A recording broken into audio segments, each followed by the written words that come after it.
Hello, new teachers. Okay, so I'm going to roll with one more of these videos and explore a little bit the Ela Hub. This is probably the one I'm the most excited about, if you can't tell, because I have had a lot of links over the years, and I've been to a lot of conferences, and I think I've presented here and there, and I've done some things that perhaps all just kind of accumulate in this one drive. And what we started realizing around here in the curriculum world is links don't really tell you what they are, nor do they make you want to use them. So I transformed the Ela Hub. All right, let's go in just like we were going in from scratch. I'll close all these guys that we showed you in the last video. Remember, you can go in and explore the unit maps. Kind of by using them, I think it's the best way to discover what's there. And the more you use them, it'll be the same way when you go to the next unit. Okay, I'm sharing my screen. Here we go, now I am.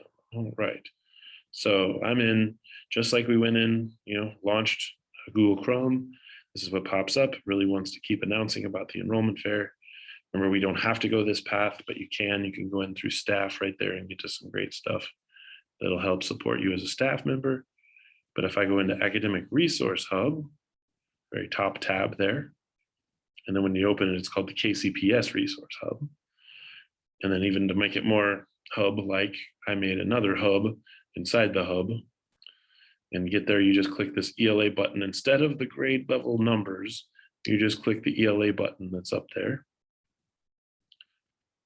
And let's just keep featuring some of the cool stuff that's in here. Okay, so again, if you're here and you're like, oh my gosh, I'm lost, these directions help you know to come up here and just right on the edge of ELA, it'll show you the grade levels, and that's where the unit maps and scope and sequence are all stored. Okay, so again, upcoming PD, we'll always try to announce this a little bit ahead of time. We use a website called mylearningplan.com.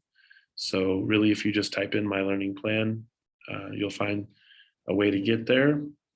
And if you want to reach out to me, this is direct link to my email. This is at my office phone, which does have voicemail.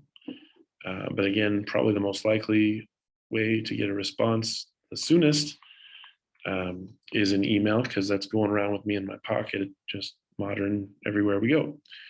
Okay, so ELA Support Hub, that's what we want to explore. Remember, if you want to go down here and look at these ones that are below, this was a fantastic slideshow that we got 2 years ago from Dr. Fisher, or maybe was it only 1 year ago? Goodness.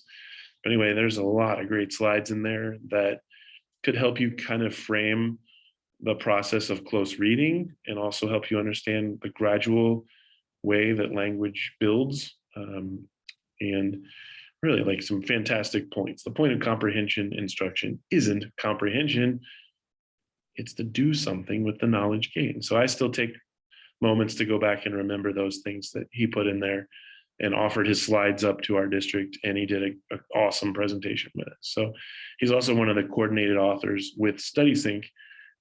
They use him as like part of their expert panel, and lately he's been doing some presentations. So let's go to the Support Hub. And it starts off on the last page you went to. So this isn't the only reason for the Support Hub. Let's start off on Home. And you'll see just kind of the whole reason for the ELA Hub, learning. But then at the top, there's a lot of tabs. And there are even more than you see at the very top, because when you go to More at the bottom, you'll see 3 or 4 other options. I don't think I put these in any particular order. Just ran out of space. So if you need help getting started in the resource, okay, there's going to be a lot of training, an hour-and-a-half session that will hopefully equip you coming up with some of the ways to learn how to use the resource. But there's also a lot of supports that are directly in the resource, and you have me and some of the prior users in your buildings, and we'll help you with that. So while this loads, hopefully it's faster for you. I imagine it will be. But there's a lot in here. So, in the video world, it's not supposed to go this slow. I'm on the first floor where I wouldn't be heard by my neighbors, but I don't think they have as good a internet access as we do, or there's more people using it or something. So let's just let these things kind of populate for a minute, and then I'll scroll through them with you. Possibly because they're so beautiful that it takes a while for it all to open. But you'll see there's kind of, it's organized, and I hope you feel like it's accessible. But it's also important that we learn about really the procedural approach and why we're doing it and how it would work. So please do take some chances, and I'm leading you in this today. So you'll come back here and explore, read this page about our guidelines for success, really what we're hoping to accomplish in 1 year's time. Check out how there's a lot of links for various questions you might have. I included some info about the assessments that are in StudySync, and I also try to include that we will be doing the interims, remember, as part of our district-wide goal. But there's other clickable links all through here, again, that are maybe all in one page, usable, very easy to access. As you keep coming down the resource page, lesson plans really are powerful and feature a lot of the student-oriented strategies that we really want to see in classrooms, where we're front-loading with lots more student discussion. They have all of the text-dependent questions that we want to make sure that you knew were coming before you taught to them, so that we could see how we could build toward that question or that understanding. So using the lesson plans well, you can print them off. Remember in the one about the unit, I showed you how I've included them in the entire unit map. So you can go directly to them and print them from there if that's your desire. StudySync uses a strategy to get students talking about each other's work with peer review that's digital and safe and really easy for you to turn on in the features and make part of some of your assignments. It's featureable in the close read. It's always part of the blasts where we write to kick off the unit, because we really want students to see what each other think and find other reasons to get interested, maybe even other reasons students found it interesting as a gateway for their own thinking. Okay, and then there's some forms and some tools. Like these are all auto-populating, so that if you open one, you can write in it and it'll save for you, and you can plan that way. You can also print it and write on it. Here's a goal on the right side here where it says customizing assignments. For our assignments that we put out in StudySync, it's important we do customize them, because the generic way that they are assigned, there are all of the parts and all of the questions. So we want to chop it down to a more manageable, smaller task, especially at the beginning of the year, and then build back up to extending how many questions we have strategically, so that we get a higher yield and we really kind of get more people on board or on the boat with us before we take off, from shore. Okay, the digital scaffolds are fantastic. They're very private, meaning that a student could use them without other students knowing that they're happening. And they help clue a student in a lot of ways, like with a visual glossary, some sentence stems, some discussion frames.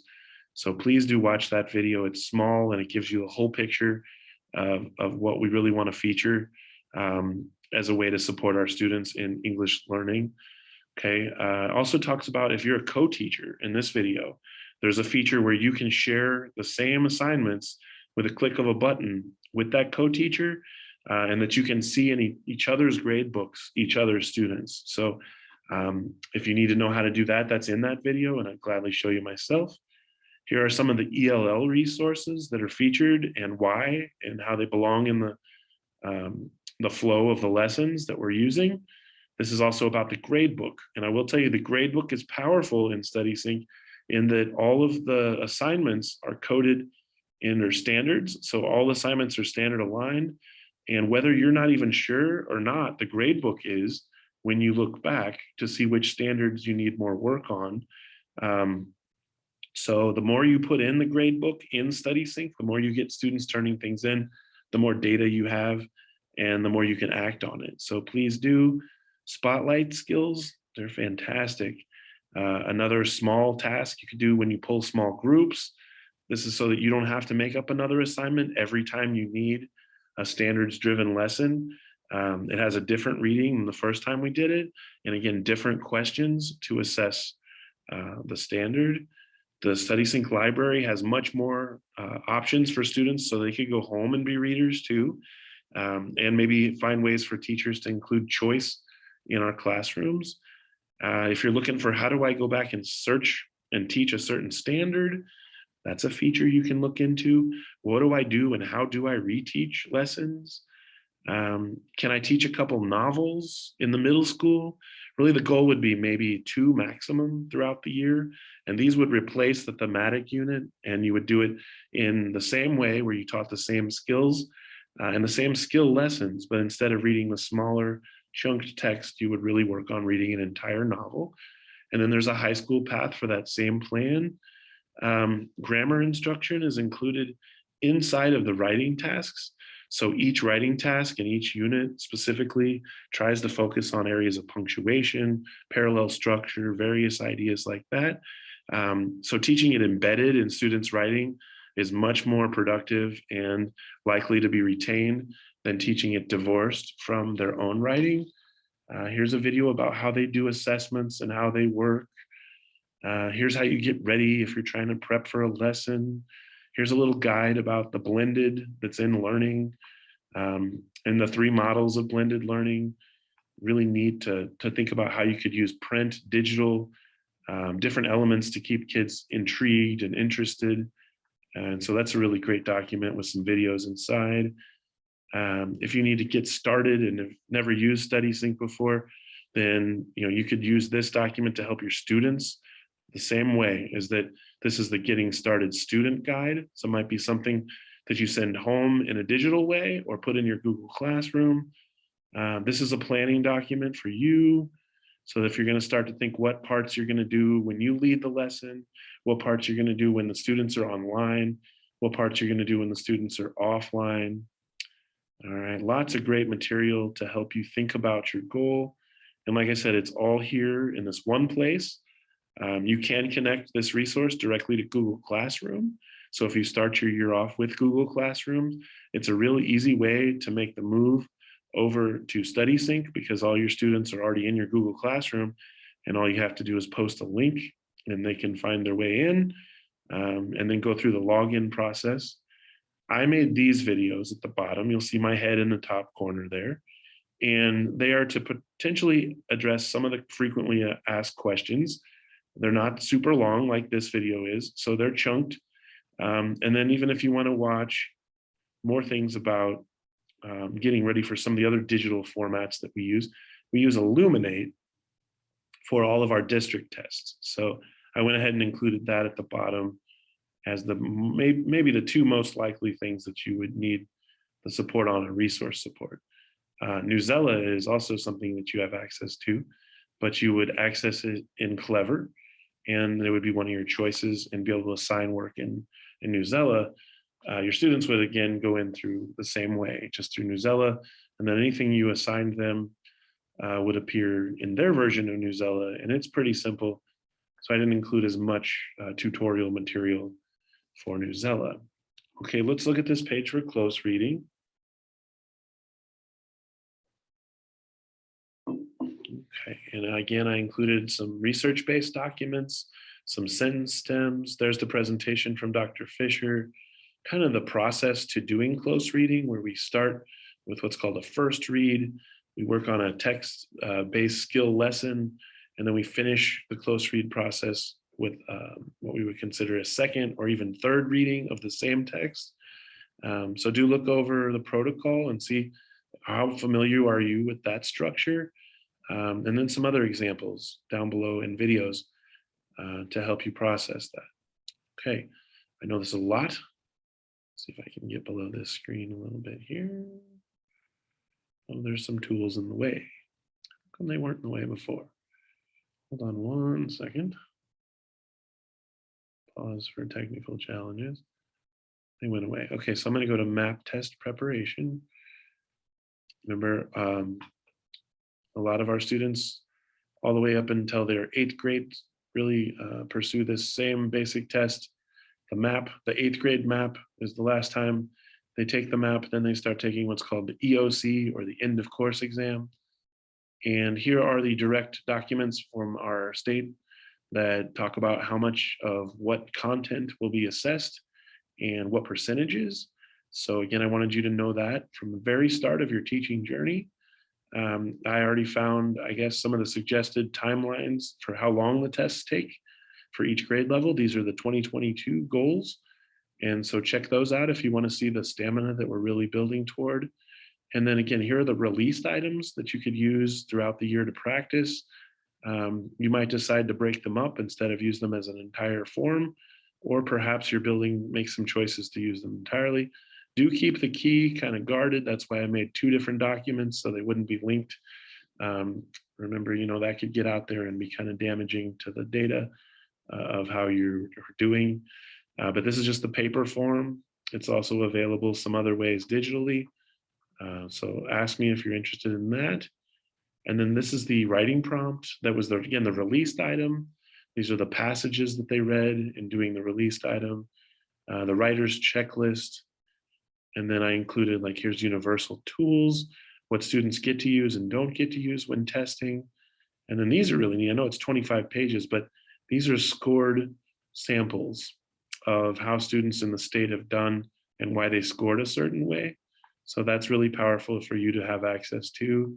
It's always on DESE's website, but sometimes things are hard to find. And then here are some links to offerings last year for DESE professional development. But what's awesome is all the videos and the recordings are still in there, so you can go watch them if you want to. Okay, one more tab. It's a lot, I know, but I wanted you to be able to see it all and then go explore. Remember, this is in place of me being there. I would have modeled this in person just because I always wished I'd shown people things instead of assuming. Equity is not just assuming that people use things now. Equity is making sure that they realize the effect. And so I'm really pro equity, and I want to make sure you know the power of using the scaffolds and the supports for our learners. And then I want you to feel compelled to do so because of how much more effective it will be in the classroom.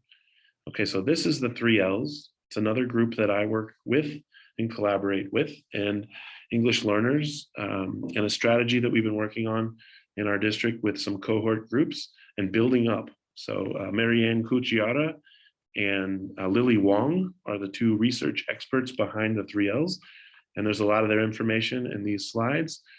But there's also a lot of great strategies that go directly into effect, and for a good reason, when we go through what's called the 3 Ls lesson flow, where it starts with learning right here in this colorful document about framed motivation, learning how to play with words, learning how to read very closely in text, learning how to extract the best, most powerful sentences, and then learning how to support our learners and draw closure to a task. So all that is really in here, also with the research and some of the handouts. Believe me, it might be overwhelming just to try to figure it out all by yourself, but there'll be a voluntary trainings coming. And I just wanted you to be able to have the panorama of really what we're trying to do when we support our learners. Dig into here, there's all kinds of ways you could learn and grow before we ever come together to talk about it. Okay, one more tab. This is the EOC, so it'd be just like the map page I showed you, except this is the same documents for our 9th through 12th grade learners.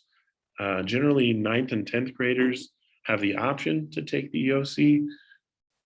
I'm sorry, 10th graders don't have the option, but in the state of Missouri, 9th graders, it's optional, and we haven't offered it in the last few years. We probably don't plan to test our 9th graders the coming school year, but if you would be interested, please do email and suggest as so, and I can see if we're going to go that path in the coming year. But we do know 10th graders take this end of course test preparation. Sometimes they take it again when they're a senior, if they have not passed the 10th grade class. So it's something to keep in mind that the 10th grade goals are really remain in effect for the rest of our time in the high school classroom. I taught 10 through 12, and I can tell you, the more people we could pull from 10 all the way up to 12 in that last 2 years, and some of the people we could pull up to 10 by the time we were in 12 really have a much higher likelihood to succeed after high school in things that involve language and literacy, especially the college world. So 10th grade was really kind of a very determining grade level as far as standards. So we want to make sure that all of our 12th graders for sure have got as close to the 10th grade mastery as possible and then beyond. Okay, so like I said, here's the same documents that go with 10th grade. Please do get in here if this relates to your grade level, peruse those, take a look at what the goals are. Missouri uses the language blended writing sometimes, and you might hear that. It's an idea that most writers don't just use one particular element of writing in their writing, and that it might be powerful to use some of these elements together and very much higher impact. So those examples I included, they're scored and kind of put out as a valuable way to help students see their goals and for teachers to really see what we're really trying to prepare people for. And then these bottom ones are blank so that if you wanted to do it as an activity, it basically talks about it in one of the handouts of how to lead this as an activity. You could, lead people in highlighting. We could also do this kind of as a PD, as a staff. So, all righty. So that's that page. All right. Again, these are in no particular order. Let me know if you think it'd be better to put one up front. I want to point out one more fantastic support and one more fantastic thing you need to think about. Okay, the best instruction is culturally responsive. And as your growth as a teacher is either in the beginning, middle, or end, there's a lot more we can always kind of learn ourselves about this. And so I want to go ahead and kind of call that out and show it to you. Let's see what's going on here. A lot of my documents are popping up, so I'm going to go back up to the top. Okay, so a lot of these were suggested to me by our curriculum team and, fairly current. You might know a few more. Please do send me some other current articles you'd love to see featured here. But after we get past a couple of these articles, there's also some strategies that may be familiar or not that we would consider were published actually in the culturally responsive teaching and learning goals with Better Lesson. And I got a chance to work with Better Lesson. And so what's fantastic is this is even one of my published strategies from their website. It was Kauffman Foundation funded. It was fantastic. We put on a presentation and I wanted to make sure you had a chance to use some of those if you wanted them. Okay, there's some other great articles down here. You might see like, what do you know? Here's another one that I got featured in on Better Lesson. I'm super proud of that one. That's the classroom that I started in at Paseo Academy. So if you want to watch these videos, let me know. And a lot of these are published by other people that I think you could use as great strategies. Here's illustrative life maps. I think I co-authored this one with Sherry Easton, another one of our coordinators here. And it's got like student examples. This is a neat student example. Oh, that's something I drew. Oh, cool. So, any number of ways for you to kind of connect and think about your learning goals when you're working on becoming a culturally responsive educator. There's an awful lot in here. This one's how to build a poetry night. Oh, also by me. If you want to help with that and you want to get poetry kicking at your school, that'd be a special goal that I would help you with. I love that idea and it's one of my passions. Okay, then I'm going to just jump into best practices. Again, hopefully you can utilize these in your relationship with teaching English language and writing, speaking, discussion. That way you kind of can keep growing and you have easy access to some of these features. So let me show you some of these real quick and we'll be done. And I will have given you a panorama and then I will kind of lead you in your exploration of finding some things that are useful and some ways for you to remark back about what you're going to do with some of these things. Okay, if you've ever heard about HES, it's kind of like an updated version of Bloom. And then Bloom is kind of an updated version of some other hierarchies in the past. So man, if you want to check out something pretty interesting and advanced, or at least starting to be pretty advanced, check out the cognitive rigor matrix. These are the behaviors that promote learning. These could be neat as far as goal setting. I've seen where students include this kind of in their own little notebooks and reflect, or even maybe groups set certain goals, or classrooms certain goals based on those choices. This is my crazy video that you're going to watch tomorrow. So don't watch it yet. It's on Nearpod, but I'm going experimental with that one and I hope it works. Here's a slideshow about how to get ready for lessons. Here are some intellectual standards and some really cool focus questions. You could print these out and make a big chart on your wall, or you could really, see where some of these relate more to some of the units that we're focused on, and maybe include those. Here are some co-teaching resources, and I made these after going to a conference myself and really was just amazed the amount that I could extract from one conference. So that's all in there. These are anchor charts about our big main goals for writing. And they're from a different time, an earlier time, but there's still so much value in some of the language there. So maybe you borrow some of those bullet points, maybe you modify those and put them up on your wall. As an English teacher for a long time, I know one of the ways that students got a lot better in their academic writing was knowing how to include other material from other writers, quoting people especially. And so this document I used in my own practice a lot because it's one page and it's from a college and maybe in our world, right, in St. Louis Community College. But they really saw a lot of this. And so they would say, avoid this, instead do this. That might be just really helpful instead of saying that 1,000 times to your students. Okay, these are sentence stems. These are always best practices, but another document that I've collected over the years that you might want to use to trigger more talking, more writing. Soapstone has been around a while. I used it in my class a lot. We did this the first read a lot of times. Sometimes we did this by ourselves in preparation for the next day, where we would come back and talk about it. To kind of practice being ready for discussion by reading before we came together, because these are some challenging things to figure out on your own, and then very interesting to talk about the next day.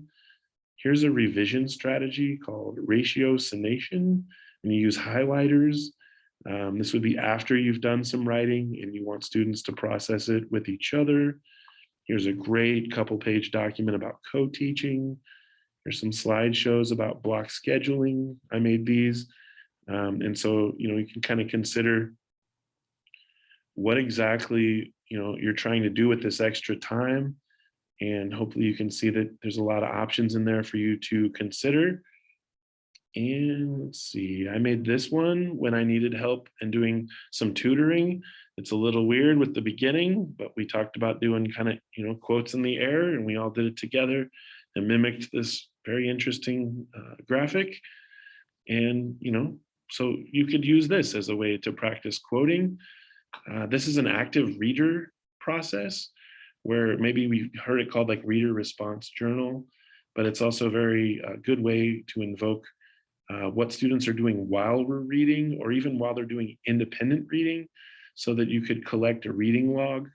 This is the start of a reading log and kind of a sample that I made for you. And then here's the document we've been referencing from some of our training, written by one of the iReady experts. So I just included that again.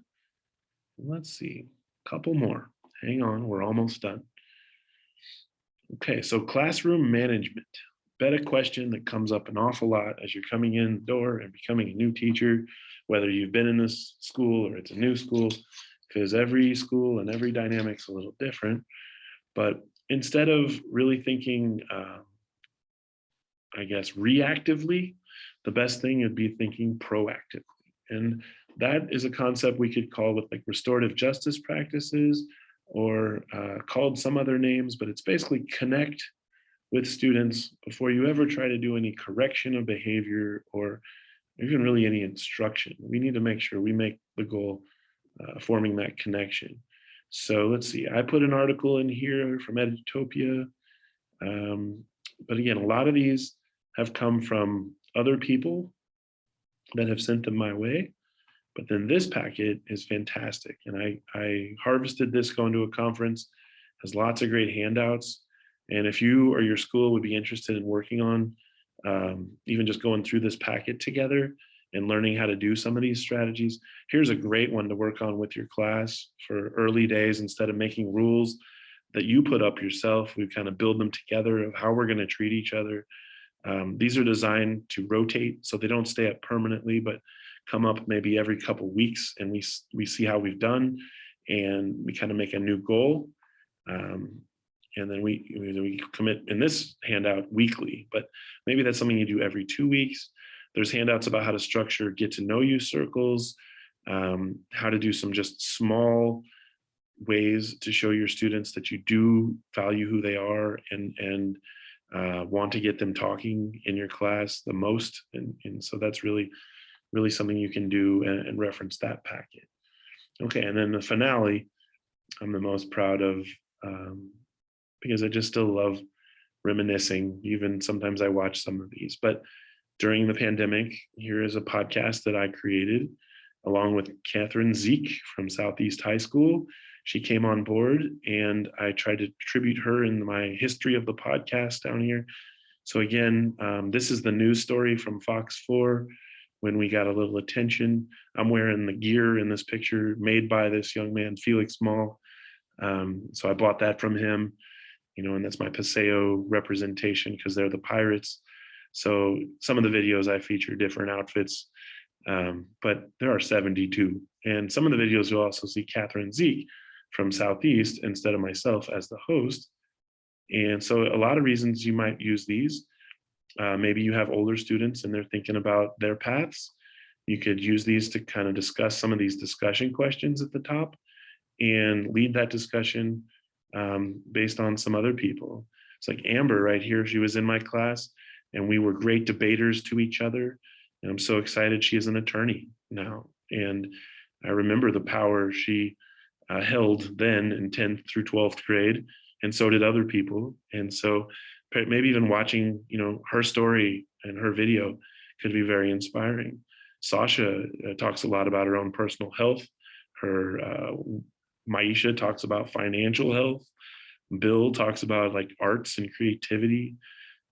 So yeah, check out some of these videos. They're very fun and very interesting. You'll hear my voice some, but maybe you'll also get a sense of what I've been doing here for the last 21 years as an educator. Okay, so I'm going to stop sharing. And I'm going to say thanks so much for participating today. Again, I'm in St. Louis. In case you missed that notion, I'm not hiding. I can't wait to meet you all. Teachers are my favorite people in the world. So let's just add you guys onto that list. And please reach out to me with anything you need.